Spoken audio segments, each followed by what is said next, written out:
তায়েফের জমিনের ওই যে বুড়ি মা আমার নবী দয়ার নবীর পথে কাটা বিছা বিছা রাখত। মায়ার নবী দয়ার নবী ফজরের নামাজে যাবেন, আল্লাহর নবী তো জানেন না পথের মধ্যে কাটা বিছানো। মায়ার নবী হাঁটতে যান, নবীজির পায়ের মধ্যে কাটা বিদ্ধ হয়। প্রথম রাতে নবীজির পায়ে 40টা কাটা বিদ্ধ হয়েছে। আল্লাহর নবী কাটা খুলেন, নবীজির চোখ থেকে দর দর করে পানি পড়ে। মালিক, আমি তো কারো ক্ষতি চাই না, আমি তো কারো ক্ষতি করিও না।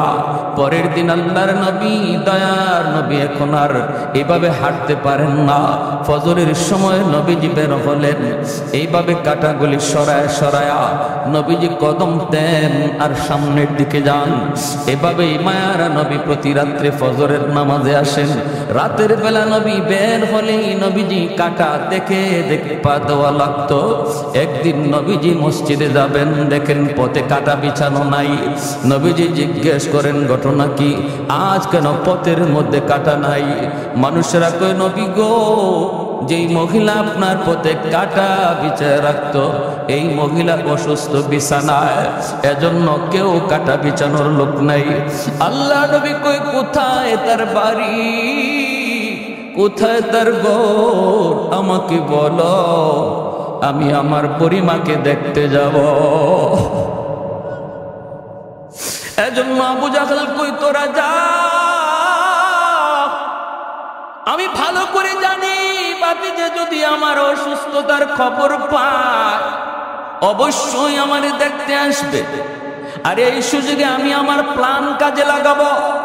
দরজার সামনে বিশাল একটা গর্ত বানাইলো আবু জাহেল, আর গর্তের উপরে চাটাই বিছায়া এমন ভাবে রাখলো যেন টের পাওয়া না যায়।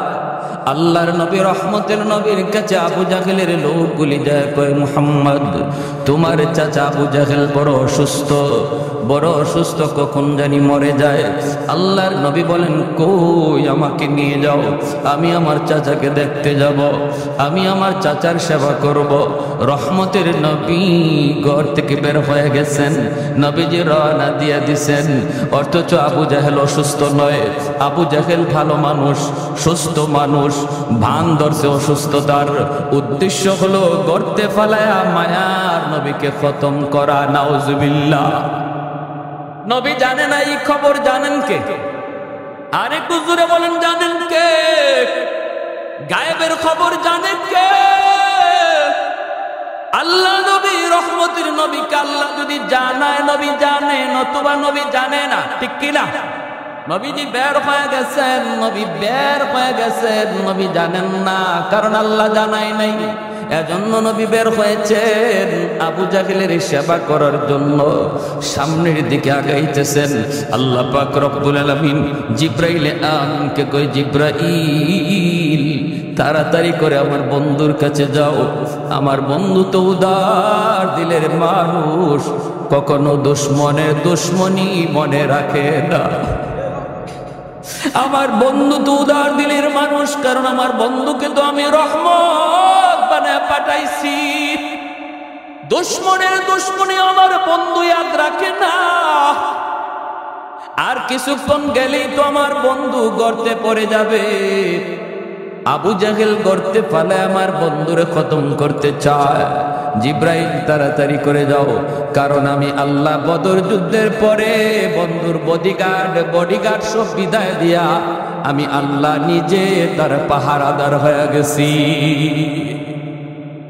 নবীজির পাহারাদার কে? আর একটু জোরে বলেন কে? আল্লাহু ইয়াসিমুকা মিনান নাস। আল্লাহ বলেন বন্ধু কোনো পাহারাদার লাগবে না, আজ থেকে আমি আল্লাহ পাহারাদার। সুবহানাল্লাহ। আজ থেকে আমি আল্লাহ তোমার পাহারাদার। মায়ার নবী দয়ার নবী রহমতের নবী হাঁটতেছেন, অল্প কয়েকটা কদম দিলেই নবীজি গর্তে পড়ে যাবেন। হঠাৎ করে জিব্রাইলে আমিন হাজির। আবু জাহেলের বন্ধুগুলি এরা দেখে না, নবী তো দেখেছেন। নবীর কানে কানে এসে জিব্রাইল কয়, নবী গো আর সামনে কদম দিয়েন না। আল্লাহু আকবার। যেখানে আছেন থেমে যান, থেমে যান। আবু জাহেল অসুস্থ নয় গো নবী, আল্লাহ নবী বলতেছেন কও কি জিব্রাইল? বলে হা। আবু জাহেল অসুস্থ নয় গো নবী, আপনার খতম করার জন্য গর্ত বানায় রাখছি, আর কয়েকটা কদম দিলে আপনি গর্তে পড়ে যাবেন। অসুস্থ মানুষের বান্দরে বিছানায় পড়ে আছে, আল্লাহ পাক আমাকে তরির করে পাঠাইছে, যাও আমার বন্ধুকে যায় বলো আমি আল্লাহর আদেশ, বন্ধু যেন এখান থেকে রিটার্ন আবার বাড়ি চলে যায়। মায়ার নবী দয়ার নবী এখান থেকে আর কথা না বলে ব্যাক করল। আবু জাহেলের লোকগুলি কয়ে মুহাম্মদ যাবা না? নবী কয়েন না না আমি যাব না। কেন? নবী কোনো কথা বলেন না, চলে গেলেন। কলিজার ভিতরে ব্যথা, আমি আমার চাচাকে বড় দিল নিয়ে উদার মন নিয়ে দেখতে আসলাম, আমার চাচা বুঝি আমাকে হত্যা করতে চায়, চাচা বুঝি আমাকে হত্যা করতে চায়, হত্যা করতে চায়, আমার ক্ষতি করতে চায়। নবীজি রিটার্ন চলে গেলেন। আবু জাহেলের লোকগুলি দৌড়ায় আবু জাহেলের কাছে গেল, যা বলতেছে উস্তাদ আর ঘুমায় থাকা লাগবে না, ঘুম থেকে উঠে যাও। কেন? কয় তোমার ভাতিজা আসে নাই। কস কি তোরা? বলে হ আসে নাই। কেন আসে নাই? কয় জানি না, আসছিল তো আসছিল, আর কয়েকটা কদম দিলেই করতে পড়ে যেত, কিন্তু জানি না কে তারে কি বললো, ওখান থেকে রিটার্ন চলে গেল, করতে পা দিল না। আবু জাহেল লাফ দিয়ে উঠছে ঘুম থেকে, কই রে আমার ভাতিজা কই? কই আবু জাহেল দৌড় দিছে, দৌড় দিতে যাইয়া নিজেরই খবর নাই, গর্ত বানায় রাখছে, নিজের গর্তে নিজে যাইয়া দপাস করা পড়ছে। কার জন্য কি বানাও? হ্যাঁ, অন্যের ক্ষতি করার জন্য যে যা করো, এই ক্ষতিতে নিজেরই পড়া লাগে, ঠিক কিনা? আল্লাহ নবীকে যে গর্তে ফালাইয়া হত্যা করতে চেয়েছিল, এই গর্তের নবী পড়লেন না, যে বানাইছিল হে নিজেই পড়ল, ঠিক কিনা? তাহলে আমরাও কি মানুষের ক্ষতির জন্য কোনো ফাঁদ বানাবো? মনে রাখবেন, ভালো করে ইয়াদ রাখবেন, চিরন্তন সত্য, যে যার জন্য ফাঁদ বানাইবা, এটা তার জন্য না, নিজের জন্যই বানাও, এটা নিজের জন্যই বানাও। আল্লাহ নবী তার হাদিস শরীফে বলেন, যে মানুষটা মানুষের মন্দ গায়, মানুষের দুশ্চর্চা করে, আল্লাহ তারে এই দোষে দোষী না বানাইয়া তারে মরণই দিবে না। তুমি যার দুশ্চর্চা করো, এই দোষে তোমারে দোষী না বানাইয়া আল্লাহ তোমার মৌত দিবে না। কত বড় কঠিন কথা! অতএব সাবধান, মানুষের দুশ্চর্চা, মানুষের ক্ষতি করার চিন্তা জেহেন থেকে, ব্রেন থেকে সরাও, কারণ এই ক্ষতিটা নিজের কপালেই থাকে, দুদিন পর আর আগে এটা আমার জন্যই ধার্য থাকবে। আল্লাহ নবী তো চলে গেলেন, আবু জাহেল দৌড় দিল ভাতিজা কইয়া, নিজেরই হুঁশ নাই, গর্তে পড়ে গেল। গর্তে পড়া মাত্রই আল্লাহ পাক গর্তকে নির্দেশ করে, এর গর্ত একটু ভালো করে বলো, তোমার খালিক আর মালিককে? গর্ত কয় মালিক, তুমি তো খালিক। জাননি তোমার পেটে কে পড়ছে? আমার দুশ্মন, আমার বন্ধুর দুশ্মন। তুমি যতটুকু গভীর ছিলা, দুশ্মন লয়া আরো গভীর হয়ে যাও। হুকুম মানবে কার? কার হুকুম মানবে? আল্লাহর হুকুম। মুসা নবী পার হয়ে গেলেন ঠিকই, ফেরাউন দলবল লইয়া নদীর মাঝখানে গেল। আল্লাহ বলে, এরে নীল দরিয়ার পানি, বলতো দেখি কার হুকুমে চলো? আল্লাহ তোমার হুকুমে। কি করা লাগবে শুধু বলো। আল্লাহ বলে, মুসা পার হইছে, তুমি রাস্তা করে দিছো, এখন দুশ্মন তোমার মাঝখানে, আর রাস্তা নয়, পানি মিলে যাও। সাথে সাথে দরিয়ার পানি মিলে গেল, আর ফেরাউন তার দলে বলে ডুবে মরল। পানি কার কথা শুনে? জোরে বলেন। আল্লাহর কথা শোনা মাত্রই গর্ত আরো বেশি করে গভীর হয়ে গেল, গভীর থেকে গভীর হয়ে গেল গর্ত। এইবার আবু জাহেল গর্তের ভিতর থেকে ডাক দিয়া কয়, আমাকে তোরা তাড়াতাড়ি করে তুল। এখন বন্ধু বান্ধব হাত বাড়ায়, আবু জাহেল নাগাল পায় না। লাগাল তো পাবেই না, কারণ যেমনটা বানাইছিল এমন তো আর রয় নাই, ঠিক কিনা? যেমনটা বানাইছে এমন তো রয় নাই, হাত বানাইছে হাতে লাগাল পায় না। আবু জাহেল কই কিরে ঘটনা কি? আমি তো এত গভীর গর্ত বানাই নাই, রশি লাগা রশি, রশি পালাইছে রশিতেও লাগাল পায় না, কোনোভাবেই আবু জাহেলকে লাগাল পায় না। আবু জাহেল গর্তের ভিতর থেকে কয়, তোরা কিছু না বুঝলেও আমি সব বুঝে গেছি, কারণ মুহাম্মদকে যে জানাইছে হেই আমারে গাতায় ফালাইছে, ঠিক কিনা? মুহাম্মদকে যিনি জানাইছে তিনি আমারে ফালাইছে। অতএব যদি বাঁচতে হয় উঠতে হয় তাড়াতাড়ি করে আমার ভাতিজা মুহাম্মদের কাছে যাও, আমি এত গভীর গর্ত বানাই নাই, মুহাম্মদ ছাড়া আমাকে কেউ তুলতে পারবা না। দৌড়ায় তারা গেল নবীজির কাছে, যে বলতেছে মুহাম্মদ তোমার চাচা আবু জাহেল গর্তের ভিতরে পড়ে গেছে, এখন তারে গর্ত থেকে তুলতে হবে। আল্লাহর নবী দয়ার নবী বলেন, কও কি তোমরা? বলে হ, গর্তে পড়ে গেছে। কোথায় গর্ত? কয় তার দরজার সামনেই ছিল। এই গর্তের খবর নবী জানেননি না জানেন না? জানাইছেন কে? গর্তের কারণেই তো নবী ফিরে গেলেন। আল্লাহর নবী বলেন, কও কি তোমরা চাচা নিজেই বুঝি গর্তে পড়ে গেছে? বলে হ, তুমি যে হাত বাড়াইতে হবে, তোমার সাহায্যের প্রয়োজন। জাবানি জাবানি। আল্লাহর নবী রহমতের নবী, কারণ দয়ার নবী রহমত। শুধু মুমিনের জন্য মুসলমানের জন্য আমার নবী রহমত নন, অমুসলিমের জন্য মায়ার নবী রহমত। ওয়ামা আরসালনাকা ইল্লা রাহমাতাল লিল আলামিন। রহমত বানাইছে কে? আল্লাহ নবী রহমতের নবী বলেন, চলো আমাকে নিয়ে চলো। সুবহানাল্লাহ, জোরে কর। কালিয়াকৈরের কয়জন মানুষ যাবেন? আপনি যদি জানেন আপনারে মারার জন্য এই গর্ত বানাইছে, এই গর্তে এখন সে নিজে পড়ছে, এখন তারে উদ্ধার করার জন্য যাবেননি?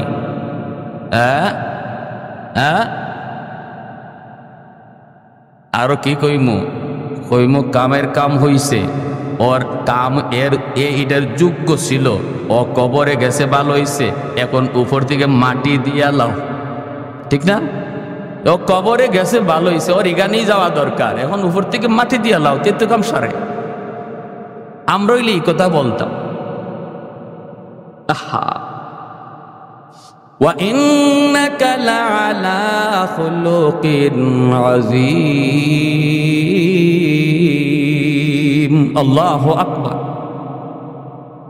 আল্লাহ বলেন, বন্ধু আমি তোমাকে খুলুকে আযীমের অধিকারী বানাইছি। খুলুকে আযীম কাকে বলে? কেউ যদি খারাপ আচরণ করে, খারাপের বদলা খারাপ দিয়ে দেয় না, বরং খারাপের বদলাটা ভালো দিয়ে দেয়, আবার তার জন্য আল্লাহর কাছে হেদায়েতের দোয়াও করে। সুবহানাল্লাহ। লাউ কানা মূসা হাইয়ান লাত্তাবা'নি। নবী বলেন, উম্মতের দল, আজ যদি মূসা নবী দুনিয়ায় থাকতেন, আমি নবীকে তিনি ফলো করতেন। নবী বলেন, যদি আজকে আগেকার নবীও দুনিয়ায় থাকতো, নবীও আমি নবীকে ফলো করত। অথচ আজকে মুসলমান, তুমি আজকে ইহুদিদের ফলো করো। ইহুদিরা যেই নবীর নবী মানে, আমার নবী বলেন এই নবী থাকলেও তোমার আমার নবীকে ফলো করে চলতো। সুবহানাল্লাহ। তুমি আজকে খ্রিস্টানদেরকে ফলো করে রে যুবক, কলিজায় ব্যথা, কোথায় রাখি যন্ত্রণা, কোথায় রাখি দুঃখ। আজকে খ্রিস্টানদেরকে তুমি ফলো করো, খ্রিস্টানরা যারে নবী কয় ঈসা নবী। আমার নবী বলেন, ঈসা নবীও যদি আজকে দুনিয়ায় থাকতেন, ওই নবীও নিজের মতো চলতেন না, তোমার আমার নবীর ফলো করে চলতেন। আর তুমি কারে ফলো করো? তুমি কারে ফলো করো? তুমি কারে ফলো করো? আজকে মুসলমানের ঘরে যদি আমার নবীর আদর্শ থাকতো, মুসলমানের সিরতে সুরতে লেবাসে লুবাসে আখলাকে আচরণে যদি আমার নবীর আদর্শ থাকতো, মুসলমান এত অশান্তির আগুনে জ্বলতো না, ঘরে অশান্তি থাকতো না, সমাজে অশান্তি থাকতো না। দেশও অশান্তি থাকতো না। আল্লাহর নবী রহমতের নবী, তিনি তো বের হয়ে গেছেন। ভালো করে নবী জানেন আবু জাহেল এই গর্ত নবীকে মারার জন্য বানাইছিল। এরপরও মায়ার নবী বের হয়ে গেছেন। নবীজি চলতেছেন, আল্লাহ বাধা দেয় না, আল্লাহ পাক রব্বুল আলামিন বাধা দেয় না, কারণ আল্লাহ তো নবীকে রহমত বানায় পাঠাইছেন। নবীজি গর্তের কিনারে আইসা আবু জাহেলকে ডাক দিলেন, চাচা খবর কি? আবু জাহেল গর্তের ভিতর থেকে আওয়াজ দিয়া কয়, বাতিজা খবর তো নিজের চোখেই তুমি দেখতেছ। আল্লাহর নবী বলে, চাচা এখন কি করা লাগবে বলো? আবু জাহেল কয়, বাতিজা বিশ্বাস কর বাতিজা, আমি তোমাকে মারার জন্য এত গভীর গর্ত বানাই নেই, এত গভীর বানাইছি না। এখন আমি পড়ার পরে যদ্দূর বসতেছি গভীর, এ বাতিজা আমি সব বুঝে গেছি। কে তোমারে সব জানাইছে, কে আমাকে গভীরে ফালাইছে? বাতিজারে আমার বিশ্বাস হয়ে গেছে, মুই ফালাইয়া তুলতে পারবে না, রশি লাগাইয়া তুলতে পারবে না। তুমি যদি তোমার হাত না বাড়াও আমাকে তুলবার ক্ষমতা কারো নাই। আল্লাহ নবী রহমতের নবী বলেন, চাচা এত দূর যখন বুঝলেন বাকিটা বুঝেন না কেন? এত দূর তো বুঝলেন, বাকিটাও বুঝেন। আবু জাহেল কয়, আগে তুলো এরপরে সব বুঝবো। নবী কয়, না, জীবনে বহু কথা এমন কইছো, বহু কথা কইছো। আল্লাহ নবী গেছেন, আবু জাহেল হাতের মধ্যে কঙ্কর নিয়ে আসছে, হাতের মুঠির মধ্যে পাথরের টুকরা নিয়ে কয়, মোহাম্মদ কত আমার হাতে কি আছে, যদি বলতে পারো আমি তোমাকে নবী মানবো। নবী কয়, আমি যে নবী এই কথাটা আমি বলবো না, তোমার হাতে যা আছে এটাই যদি আমারে নবী কয় তাহলে বিশ্বাস করুনি। করি মানে 100%। কও কি তুমি? আবু জাহেলের কথা হলো, আমার হাতের ভিতরে হলো পাথরের কণা, এই পাথরের কণায় আবার কেমনে কথা বলবে? যেই মাত্র নবী কইছে তোমার হাতে যা আছে এগুলাই যদি আমারে নবী কয় মানো, কয় মানি, সাথে সাথে পাথরের কণার জবান আল্লাহ খুলে দিলেন। আমার বাইরা বন্ধুরা, যুবক, সাথে সাথে পাথরের কণার জবান খুলে গেল। আশহাদু আল্লা ইলাহা ইল্লাল্লাহ ওয়া আশহাদু আন্না মুহাম্মাদার রাসূলুল্লাহ। আল্লাহু আকবার। কালেমার আওয়াজ বের হয়ে গেল হাতের ভিতর থেকে, পাথরের কোণা থেকে আওয়াজ বের হয়ে গেল, আল্লাহ আমার এক, নবী আমার মুহাম্মাদুর রাসূলুল্লাহ। সাথে সাথে আবু জাহেল কয় কি হায় হায়, আমার কাছে যেটা আছে এটাও দিয়ে মুহাম্মদের কথা কয়, আমারে কয় না। হাত থেকে এইভাবে উঁচু করে দূরে নিক্ষেপ করে ফেলা দেয় আর কয়, মুহাম্মদ তুমি এত বড় জাদুকর, নাউজুবিল্লাহ, জোরে কর, তুমি এত বড় জাদুকর, আমার হাতের মধ্যেও তুমি জাদু চালায় দিতে পারলা। ওরে মুহাম্মদ, তোমার জাদু চলে জমিনে, এবার তুমি দেখি একটু পারো তো আসমানে তুমি কিছু দেখাইতে পারো কিনা? কারণ যদি জাদু হয় শুধু জমিনে চলে, আসমানে জাদু চলে না, এটা নিয়ে তুমি কিছু পারো দেখাও, তাহলে আমি কালেমা পড়ে মুসলমান হয়ে যাব। আল্লাহর নবী বলেন, চাচা যান, চাঁদের উপরও যদি আমার কৃতিত্ব চলে, আমার পাওয়ার চলে, আমার ক্ষমতা চলে, তবে কি তুমি মানবা? কয় অবশ্যই, কারণ চাঁদ নিয়া জাদু করার ক্ষমতা কারো নাই। সাথে সাথে দয়ার নবী মায়ার নবী কয়, মালিক চাঁদের উপরে ওরা দেখতে চায় আমার মুজিজা। আল্লাহ বলে, বন্ধু শাহাদত আঙ্গুল দিয়া চাঁদকে ইশারা করো, ইশারা করা তোমার কাম, আর চাঁদকে দ্বিখণ্ডিত করে দেওয়া আমি আল্লাহর কাম। মুহূর্তের ভিতরে চাঁদ দ্বিখণ্ডিত হয়ে গেল। এত কিছু দেখার পরও আবু জাহেলের কপালে হেদায়াত নাই রে যুবক। হেদায়েত নাই, হেদায়েত নাই। আমাদের সমাজেও কিছু মানুষ আছে, এমন কিছু যুবক আছে, উলামায়ে কেরাম কত করে বুঝায়, দাওয়াত ও তাবলীগ ওয়ালারা তারে কত করে বুঝায়, এরপরও বুঝ মানে না, বুঝ মানে না। কত সুযোগ পাইলো, এরপরও সুযোগ কাজে লাগে না, লাগে না রে যুবক। এর নাম হলো কপাল পোড়া। খাতামাল্লাহু আলা কুলুবিহিম ওয়া আলা সামঈহিম ওয়া আলা আবসারিহিম গিশাওয়া। না না, এমনটা হওয়া যাবে না। ভাইরের নাম কপাল পোড়া, কপাল পোড়া আবু জাহেল, হেদায়েত কপালে নাই। নবী বলেন